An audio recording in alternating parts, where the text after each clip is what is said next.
Well, you guys, summer is coming to a close, and I want to show you the last little new thing that I put in the garden this year, and that is this shade garden. It is full of, up here in front, okay, sorry. First thing I did is I put all these coleus on this side of the house. Love it. Love how big coleus get in one season and how much you can propagate and cut the branches off and make new plants. Literally, like, all these plants are from cuttings of last year's plants, which is what I'm going to do again. I've already taken a few cuttings of the main ones. I got to get the green ones and red. But over here, I put this bench in. Mark gave me this bench, and I re-sanded it and stained it. I have this piece of wood out here because I'm going to be adding a garden gate to my backyard back there. Oh, be careful of them walnuts. But, okay, so I put some coleus here in the front. This bed has got a few different types of coleus. I've got flamethrower coleus, which is one of my favorites. And I love to mix the colors of them because they look so good together. This is my other favorite. It's a super dark one. I grew all of these darkest coleus plants from literally a 2-inch piece of coleus I got from the floor at Lowe's.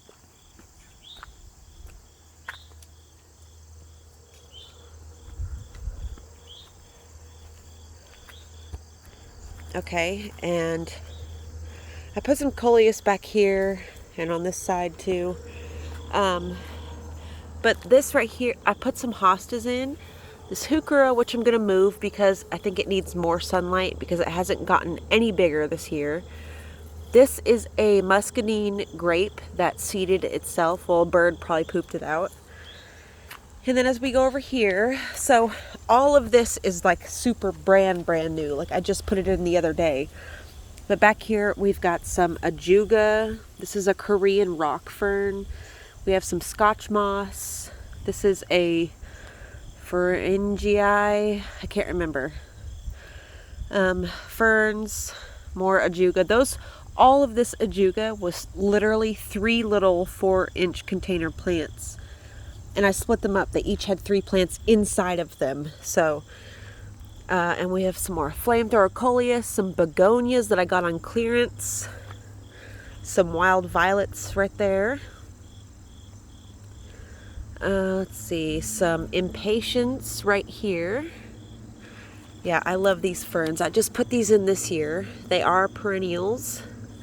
This is a perennial fern. All of these are actually perennials. So, well, except for the begonias and the coleus, but everything else is a perennial.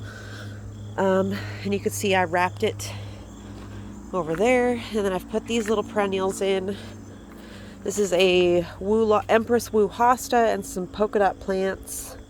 But you can see from this angle as you walk up the back of the house, all of this just used to be nothing. There used to be nothing here at all. So, and I've lined it with maple branches that I cut. I had that big old branch cut out above the garden this year, and I've just used the branches as like a border, which I really love.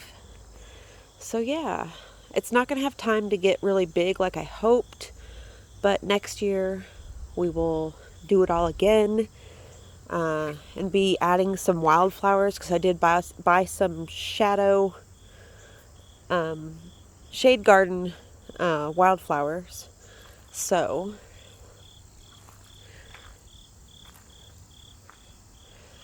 sad to see the garden go this year. It's done so well. But it will all come back to life next year. And I got a ton more seeds. I just bought another big old haul of seeds. And you can see from this angle, oh, I love this angle right here. Of all of I moved actually the oak leaf hydrangea to right here because it needed more sunlight. It wasn't growing any bigger. And it just didn't look happy. And I know they tell you, I've always heard that hydrangeas need shade. They're shade plants, but they actually need some sunlight. They need morning sunlight. You could see the tips of the maple tree starting to turn. This whole tree will turn bright yellow. And then I use all of the leaves as leaf mulch in my garden. And I like mulch up my plants with the leaves in the winter, which is why things come back. Like those marigolds, they come back year after year. They change colors every year, but they, like that one right there on the outside, it has been coming back in the exact same spot for 3 years. Last year it was yellow. This year it's orange. So it's pretty cool. Oh, Jexie, don't eat that. So yeah, that's how everything is looking. I do believe the hummingbirds have migrated. Haven't seen it for a couple days. I've cut down my weed plant. Everything else is getting ready to turn in for the winter. We've still got a little bit more time. Like we don't get a definite frost until beginning of October, mid-October, so we've still got some time. And I am going to be doing a incense video showing you guys some incense that I make and other things. Oh, look, a little butterfly. We got some plants in here hunkering down for the nights because last night was our first cold night of 42. So, and another thing I wanted to show you, this clover plant right here, okay? Look. So if you ever find a 4-leaf clover or a 5-leaf clover, you'll definitely find another one on the same plant because it's a genetic mutation. So as you can see here, this is a 5-leaf clover. Then down here, there's another 5-leaf clover, and it's pretty great. So I've just let these grow. I used to cut all this stuff down, and I've been letting it grow, and it's rewarding me with 4- and 5-leaf clovers. I've found so many on this plant already, probably like a good dozen so far.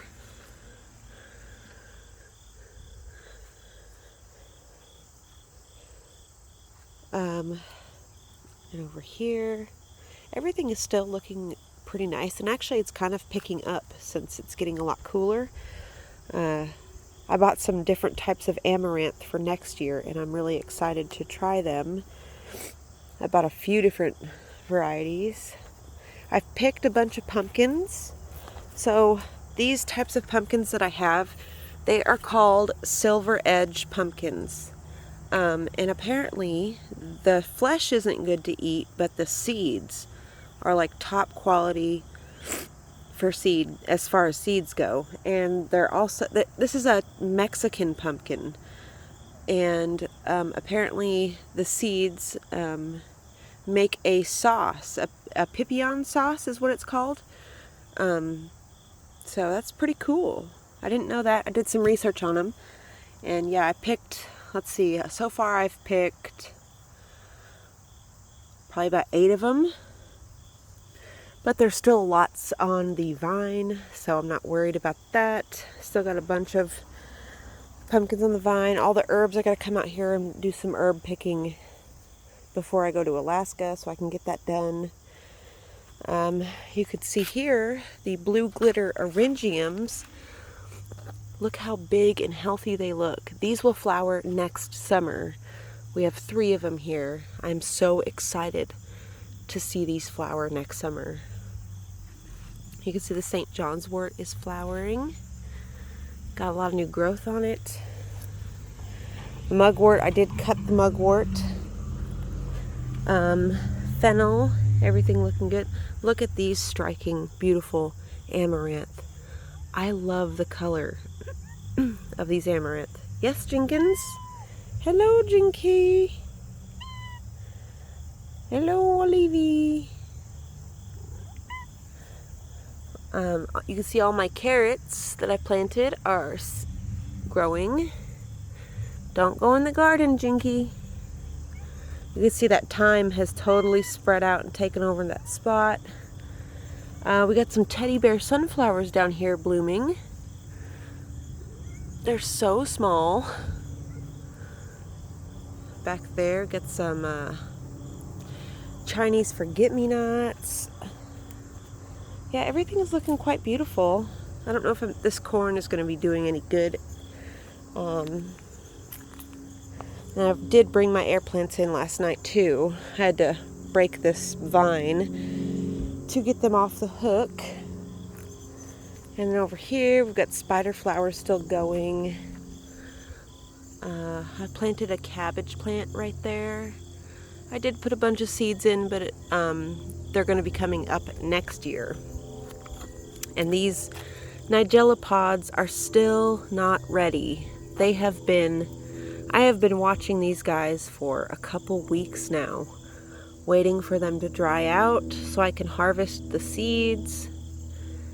And they just are taking forever. The nasturtiums are looking quite beautiful. And then the dahlia plant right here is going to be blooming soon, hopefully within the next couple days. This is the blue boy dahlia that I planted this year. And then we can see the amaranth. All the amaranth has different colors. So yeah, guys, I hope you guys enjoyed this little